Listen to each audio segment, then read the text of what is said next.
Welcome to Movies, Films, and Flicks. I am Mark Hoffmeyer, and joining me is a man who taught himself how to drive by watching all the Halloween movies. It's Adam Clement. That's actually true. So you didn't do driver's ed. When you were in high school, you had a chance to take the class, and you said, nah, I'm going to watch H20. I went to the DMV and I said, no, sir, I'll pass this. It's okay. I'm compliant. I have watched the Halloween movies 20 times over a piece, and I know how to drive. Not only do I know how to drive, I know how to drive with a mask on. And isn't it true that the guy just gave you his keys? He said, sir, I'm very impressed with your movie prowess and your abilities, but I have to advise you to please not drive with a mask on. But here, yes, you are granted a license in the state of Florida. Enjoy safe driving. Nice. But then you put the mask on and you drove anyway. I did. They don't have to know that, though. Got it. Oh, I shouldn't have said that. So for this one, why did you... I know you're a big Halloween fan, but when you look through my data, what drew you to this one? Yeah, I'm sure listeners are probably real tired of this. Like, oh, it's Halloween. It's got to be that Adam guy. No, yeah, I mean, I think the first movie really set the stage for this. This is obviously the seventh movie in the franchise. If you're not going by, of course, the retcons that have happened recently. But yeah, as the seventh movie in the series, the first movie is really what sets us up. It's almost playing the long game, right? Because in the first movie, you learn that not only can he drive, he probably learned from somebody at the psychiatric ward, or who knows, but that Michael does enjoy driving. If he's not killing people, he's not stalking, if he's not walking around, he's driving. He's cruising. So it's definitely a hobby. I would think that if he was filling out a dating app and he had to put out some hobbies, killing, stalking, carving, he'd probably put driving. Yeah, a lot of INGs. Yes. So for me, this one is interesting because he drives cross-country. Not cross-country, but he drives... Just about. Yeah, he makes a 1,994-mile trip. That's really specific. I actually broke all this down. He's in Illinois, he drives all the way to Northern California. And while I was watching this movie, most of my posts come from questions that make me laugh. So we just talked about the It Follows one. I just thought it'd be funny to... It just made it put a smile on my face. This one, which you can read at Movies, Films, and Flicks, I think you should check it out. Read the post, share it, tell everyone about it, send it to your cousins. Go on Movies, Films, and Flicks, read it all. I kind of started it with some questions. It's how does he fill up gas? I broke down how many miles the Skylark can drive, and I figured out that the Skylark, so he steals a Skylark, a 1971 Buick Skylark. It averages 15 miles per gallon. And it has a 15.2 gas tank. So he can drive a total of 228 miles until he has to refuel. It would be easier for him to refuel at night, but according to the math I did, he had to make 5 daytime gas stops. Which, that's funny to me, because he doesn't have money, but he didn't get caught. There are no police trails. This is not Bonnie and Clyde. This is not The Chase with Charlie Sheen. Oh, sorry, go ahead. Well, one thing to point out, it is funny because he does spend a lot of time at gas stations. Like he's at one in the fourth movie, right? He's in David Gordon Green's Halloween. Like he definitely is a patron of the gas station. However, as we've seen, he doesn't typically like paying. I think what he does is sort of smash and grab, right? He'll take what's needed, right? Whether that's mechanics coveralls or in this case gasoline, and just not pay. So I think he's just a dick.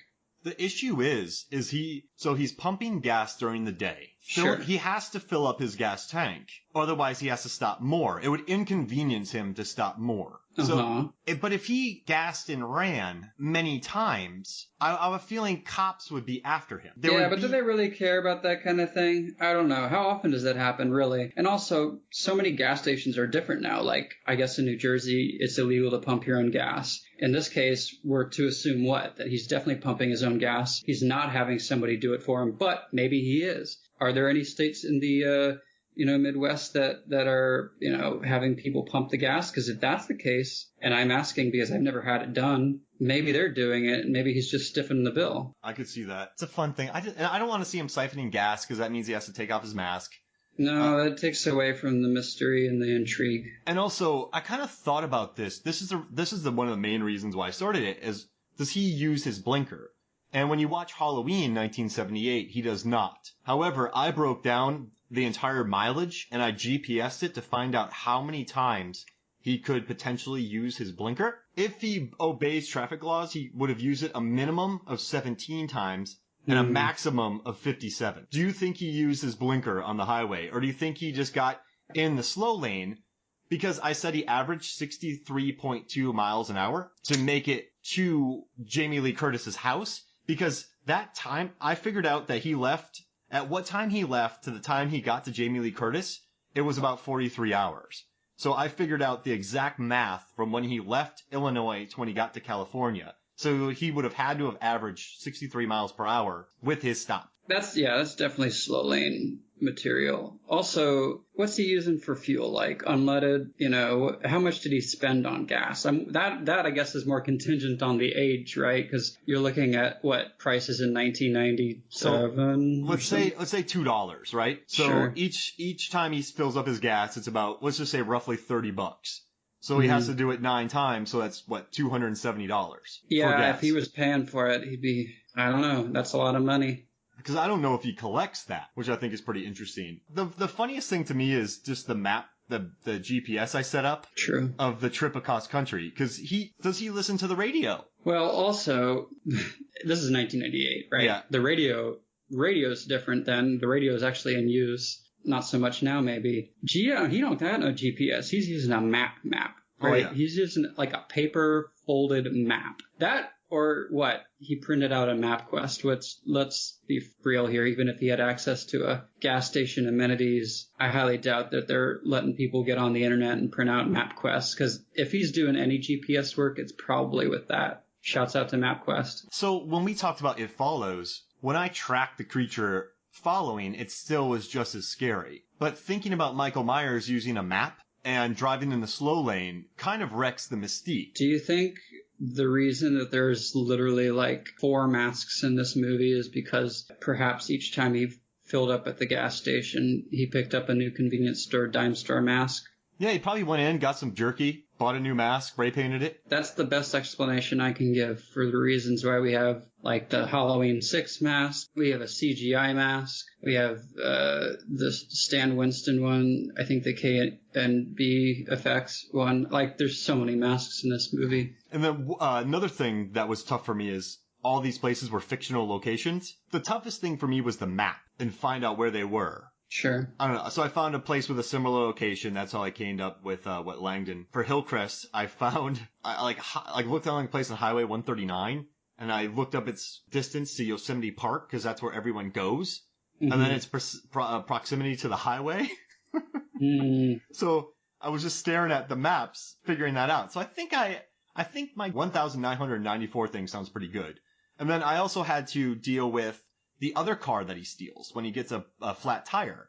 Which, do you think he knows how to fix a flat tire? Or do you think he just didn't have a spare in his trunk? I think he doesn't have the patience for it. So he waits in a bathroom for hours? Well, we don't know how long he was there, right? We can only assume. But I think if you're Michael, you're the embodiment of evil, you got places to go, people to kill, you'll probably say, to hell with this car, I'm waiting for another one. So I don't know how long he waited in that stall or that bathroom. I guess he wasn't in there to begin with, he was outside, but yeah, my guess is it's probably easier to kill somebody or steal their car. And the car he stole was a 1956 International Harvester Travelall. Yeah, it was an interesting choice. It doesn't really strike me as the type of automobile a young mother would be driving her little kid around in, but perhaps they just thought it fit Michael's aesthetic.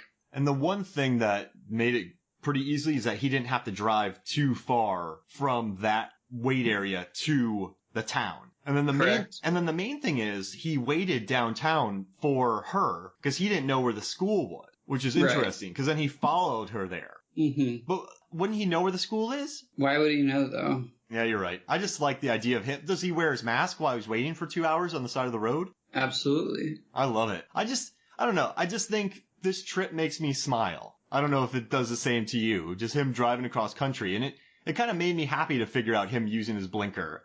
Or, how many times he had to stop for gas. Him siphoning gas. Does he eat snacks? I know he eats rats in Halloween Resurrection. Sure. I like more the idea that somebody of his iconography would be forced to travel that far alone. And the idea that, I don't know what kind of gamut of emotion that Michael Myers feels. Apparently not a whole heck of a lot given the last movie and their hypothesis. But, certainly at some point the thought occurs to him, like, I might like a companion on this trip. Whoa. And who might he be thinking of, right? The mind boggles. I mean, Tina. Wait, this movie retconned Tina, didn't it? It did. So she doesn't exist, thank God. Oh, geez. So 1 and 2 exist, correct? In this timeline? Correct, yes. And 3, technically, which I think counts. Although we don't really know what happens at the end of 3, so that's kind of a fuzzy one. All right, so any final thoughts about this thing? Did this change the way you looked at Michael Myers? It does when I start to think about how lonely he might be on the road.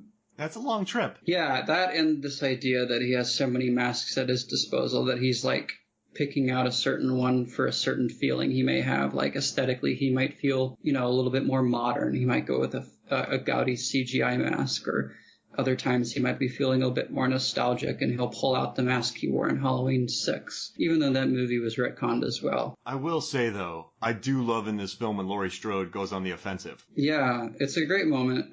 It's a bummer that happened to be retconned, and I don't want to say favor necessarily, but I suppose in preference of the new direction that Jamie Lee Curtis and team have taken. But I agree that it's a strong final act between Frankenstein's monster and well, I guess she didn't really create him, but I like the appropriate allegory that's used in the classroom scene. You just don't see it much. I like LL Cool J. Josh Hartnett. I know you do, because Deep Blue Sea. And then Michelle Williams is in this movie. Yeah, it's wild to see. It's always a good reminder that she had a career before this prestige,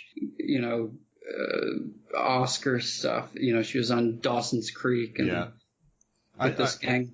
Now, I do want to rank his driving before we get out of here, because I don't want to go too long. So I'm going to say Halloween H20 is his best driving, then Halloween is his second best.